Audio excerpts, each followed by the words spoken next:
Ich bin gegangen in den Verband Volksschule und das ist gewesen eine Schule von der Polizei und es ist gewesen ein Club für die Talmidim, so geheißen Habonim.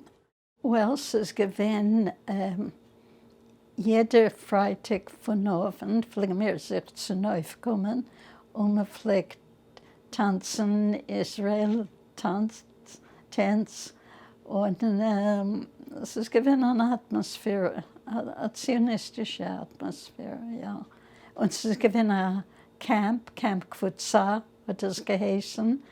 Es pflegt man Sommer verbringen, Camp Kfutza.